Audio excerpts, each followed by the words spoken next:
Hi, guys. Welcome to the Details in Hindsight podcast. I am your host, Maddy Brown, and today we are going to be talking about the post move. My last episode, we kind of talked about pre move and everything that I did or have advice for to help you move during the PCS season. This is kind of the aftermath. This is kind of a up and down topic. Again, I'm an intermediate spouse. I've done one PCS, but I have moved across the country twice. I've moved a ton in my life, so that's not something that's new to me, but when it comes to the military, I've only done it once. So again, intermediate on a spouse level, in the knowledge department as well. I'm still learning, and I hope you guys can see my growth while I'm doing this as well. But, I really want to talk about just, especially for the newbies, like your first base and like things I did that I wish I did differently. And I think this is all very situational. Adjusting to a new anything is hard, especially with the military. Everything changes, and from a spouse perspective, it could get up to like, oh, you had to quit your job. You have to, if you're a mom, you have to find a new school for the kids. You gotta unpack, you gotta adjust, you gotta get the dogs to the vet, you gotta set up your primary appointments, you gotta do, like, there's so many things you have to do. As a spouse, that kind of get overwhelming, and depending on how big the house is, that could take a month. There's so many things that add up to it. So I guess we'll start with like, you just opened the door to your new house and things I would do differently than what I did. We did a DIY move, our first move, and I actually didn't mind that. We drove from Denver to Georgia, and it was only a 2-day trip, but we didn't get a chance to tour, and this is kind of the case for a lot of people, to tour the area, get to know the area prior to moving, because we only got 2 weeks notice. And there was this one townhouse that was in our budget, and we booked it, and we didn't even get to tour it. If you have a little bit more notice and it is in budget, I highly recommend going and seeing and touring and doing all the things if you can. I wish what I did differently is stayed in a hotel for like 2 weeks so I could tour the area a little bit and then like sign on to a lease, because our lease, our past renters were terrible, and like that could go in a whole, I could do a whole story on that later. But you just, when you're doing it kind of blind, it makes it more frustrating. But if I were to go back, I would probably say no to that lease. Wait 2 weeks, like stay in the area that we are in a hotel, tour it, see what's up, and then be like, hey, I kind of like this area better. Not that I didn't mind where we were. We did get lucky. It could have been a lot worse, but I probably would have wanted to stay in a hotel prior. And I think a lot of people do that now too, where they stay in a hotel for like 2 to 3 weeks before they sign on to a lease. You are allowed to get house hunting days. That is a thing. So please maximize that as well. And again, that is stressful though, because you don't have the keys yet. You don't know where you're going to live yet. It's kind of scary. So my hearts are with those people if you're in that spot right now, but I know there's light at the end of the tunnel. It is coming for you, I promise. So that if I could go back, that is one thing I would do differently. I would not sign a lease from across the country. Another thing I would do is I would set myself up with like little goals to get me out of the house, instead of, I had like a manic episode and I just unpacked the entire house, didn't treat myself to anything, and just like convalesce at home. Instead, what I would have done differently is, it's like, okay, I unpacked the master closet. I'm gonna go to Starbucks and treat myself. I unpacked the kitchen. I'm gonna go to a new plant store, see what that's about. I settled the garage in. I'm gonna go check out the new mall that's over, or the mall that's over here with my husband if it's not safe. I wish I set up like little small goals to get me, one, out of the house to see new things, but two, that would have probably helped me out better to kind of get familiar with the area versus what I actually did was unpack the whole house, stayed at home, worked from home for 3 months, and then I ended up getting a job at a gym because I wanted to start working out a little bit more in like the Pilates era. And so I've been working at this gym ever since. But then that's kind of like how I ended up getting out of the house and meeting people and other things like that. But I wish I allowed myself more self-reward, healthy self-reward, for getting through like smaller milestones. Because if we're not celebrating the little things, it can kind of get overwhelming and everything just kind of feels like a giant stress ball. So, and when I say like unpacking the house is probably one of the hardest parts, it is one of the hardest parts because you have all these little categories that you don't know is gonna fit where, and like, oh, I could probably use a new dresser here, or I need like a new stand. Oh, I need a new stand to organize this. Like your new house is always gonna be different no matter what. So you're never gonna really feel settled until like you get like 4 or 5 months in. That's probably the good mark. For me, I'm still not entirely settled here, and I moved here in August. So it takes time and it takes adjusting and it takes a lot of work to get to just homeostasis kind of vibes.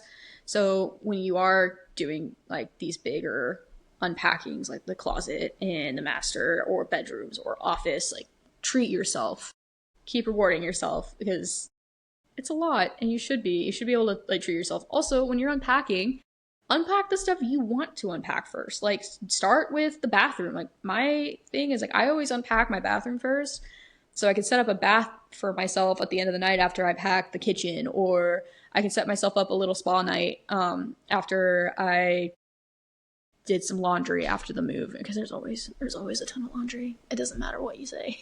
There's always a ton of laundry. So overall, small increments of healthy self-rewards that I think would be really beneficial had I had a chance to go back in time. Another thing that did help though is like I said earlier, I got a job at a gym where I was allowed to meet people. It doesn't have to be a gym. I would say any way you can meet people in person, that would be ideal. Church is a great way to do it. Joining a small group is a great way to do it. That takes time, obviously. So I would use those first months when you finally, unpack your clothes, go to a church, try it out. And I would say give a church like 3 to 4 sermons, because sometimes, like the church I go to now, the first sermon that I went to, they were talking about Revelations. So it's bold. Obviously rough for your first sermon, but overall it actually ended up being a good service. But, trying. Just give a church a chance without just like, unless like you really know, you're like, no, I don't like the crowd, I don't like this. Like you're allowed to, not like it. But I would say give it 2 to 3 sermons to kind of give it a shot. There were a couple churches we tried out here together, and they were different. It just weren't the vibe, and that's okay. But I wish I joined like a small group when I first got here. There's a lot of military support groups everywhere. You just gotta know where to find them. Church is a great way to do that too. Gym is a close second in my opinion. It's healthy, it's really good for you, and then you can meet a lot of people that way. I work at the gym, so I can work out for free, but also like I've met so many other military spouses that way as well, and it's really good to kind of meet people, get out of the house, go try new things, because there are a lot of locals that work at the gym or work out at the gym, and they're like, hey, come to this tavern and da-da-da. Like it's a great way to learn the area as well. Make friends. Most of my friends actually came from that gym. So, and I don't regret that at all. Like it was probably one of the best decisions I made when I first moved here. And I don't know if I'd do that again at the next base. It just, again, personal pending. I'd probably want to try and go down the small group route again first, but get either like a small part-time job like at the gym, like a spa area, like anything that's like gonna help you like recover and like help you become a better person. I am full in support of like you trying to get a job there, so that way you can 1, make some money, 2, take care of yourself, but then 3, make friends. That's a total well-rounded way to kind of introduce yourself into this next area. And then another reason why I like the gym is I was networking my booty off. It's a very nice gym. So there's a lot of people that are networked all over, and most bases are in a small town. And so everybody's connected to everybody. So, you introduce yourself to one person, it can lead to other opportunities as well. I actually didn't get my current job that way, but I have both jobs and I've been networking like crazy now. And I feel like I am more involved in this city than I was 3 years ago. And it's kind of crazy how quick that can flip if you just take one simple step. So it may be hard at first because, you're just settling in, you're doing all the things, but just take it easy, one thing at a time. But if you can, start integrating yourself into the public world, meet people, go work out, have fun, like take care of yourself. That's really like the goal here. This is a fresh start, and there's nothing better than having great fitness goals to help you get through this next chapter of readjusting as well. So yeah, I know there's a lot that comes into moving. It's really exhausting. There is this thing, I personally call it, it's called base rejection, where you move and you hate the base. That you've tried everything you can to like this base, but it's just not working. I had that for like the first year, because this is going to sound whatever. I'm going to say it. I'm Air Force. We got stationed on an Army base. So naturally, it was not what I first expected when we first got here. I didn't think it would be terrible. And the base is pretty big considering, but it is a nightmare as an Air Force spouse trying to network and be and do everything that's as an Air Force wife when it's Army. And so I don't necessarily understand all the Army aspects. And I try my best to, be really supportive, and obviously like, I am, but there are times where I was like really upset that I couldn't find other Air Force wives, and the ones I could find, would move pretty quickly. Like we're a constant rotation, except for me, but everyone else is moving. So, and that's the other thing is like, the more you hate the base, the longer you're there. So, it's harder to get out the more you hate it. So it's hard. I don't know why it's the best way I can describe it is like the second you hate it, the longer you're there. So really try your best to network outside of base. That really helps. And I wish I did that sooner. Yeah, sometimes spouse groups are just not it.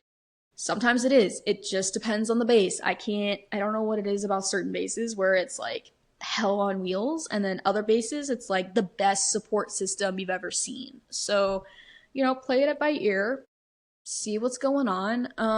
It's just really a bunch of personality mixes. And this is very, subjective to whoever, So try it out. If you don't like it, that's okay.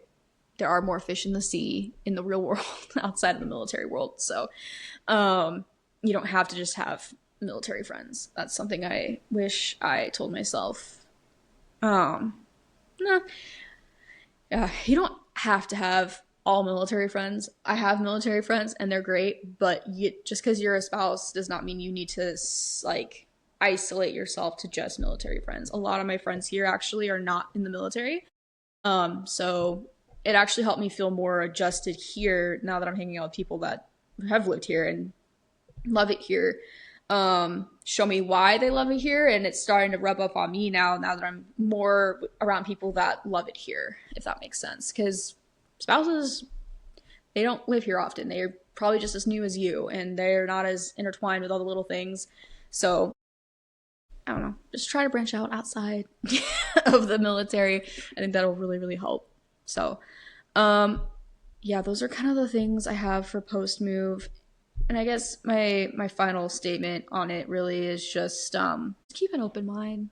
Open minds help. Just take it week by week. I think sometimes we get stuck in this like, oh, I hate it here. It's going to be like this forever.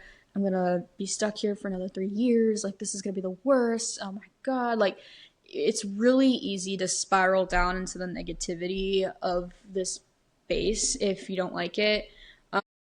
So my biggest words of encouragement is just to remind yourself like it's not permanent. It will change, and that's okay, whether it's good or bad. If you really love it, I'm sorry.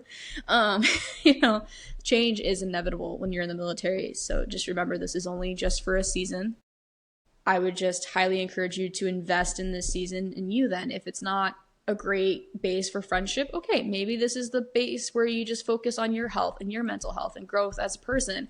Maybe this is the base where you and your spouse really work on your relationship together. Maybe this is the, maybe this is the base where you just focus on your career. Maybe, there's so many different options to focus on. You don't have to just have it all. You don't have to have it all. And I think when, we move, we try to replicate what we had before we became spouses. And unfortunately, we can't replicate that at the next base because it's not the same. Everything has changed, and for good reasons. Everything you're doing is for the person that you love, for your future, for hopefully your kids' futures. Everything you guys are doing right now is for a reason. You're not just doing this just because of love. You're doing this because you guys are a team. And, your spouse has also sacrificed a lot as a soldier, and, what they're doing and how they're doing it and deployments and all that. Like, they're going through it too, and that. From a spouse perspective, it's all I have. But, just a reminder, like, you're there to support your spouse. You're there to be there with your spouse and grow with your spouse. So lean in on each other. Now is the time to do that. That's something I wish I did a little bit more with Austin, is be a little more upfront of how I felt about this base. Because for like the first year, I wasn't really fully transparent about my feelings about it because I didn't want him to think that I was miserable, because I wasn't miserable, but I didn't love it. But now it's kind of grown on me. We're getting better. So now that I have like my job and I'm networking better, it is a lot better. But it's okay if it takes a year. And it's okay if it takes 2 weeks. Timing is relative in the military world. So enjoy this season that you're in. Congratulations on the move. I hope this is a great new chapter for you guys. I hope that makes sense. Nova's here telling me I need to wrap it up. But, and this will kind of be a smaller episode because I know the holidays are around the corner. I don't know exactly when I'm going to be posting this, but I hope you guys have a great season, and I hope this next chapter is awesome. And if you guys have any crazy moving stories, feel free to comment down below in the Spotify comment section. If you're on YouTube or any of the other platforms that I post this on, feel free to comment on there as well. I'd love to hear your crazy new base stories. Those are always fun, and maybe I'll do an episode of story time. But until then, thank you guys for watching this episode. I will see you guys. Oh, wait, we need to pray. Okay. Dear Lord, I just pray for all the spouses tonight. Lord, I just pray that as they are in the season of transition, you just are right there beside them, walking them through every step of the way. I know it can get very, very overwhelming very quickly, especially if it's their first time. Lord, I just ask that you just show them the next right step, and the next step, and the next step. It is not a race. It is not a sprint. We are one step at a time right now in this season. And Lord, I just ask that if, as they're going through this, you continue to show and highlight what you need for them to continue to prosper. In your name, amen. All right, guys, I will see you next week.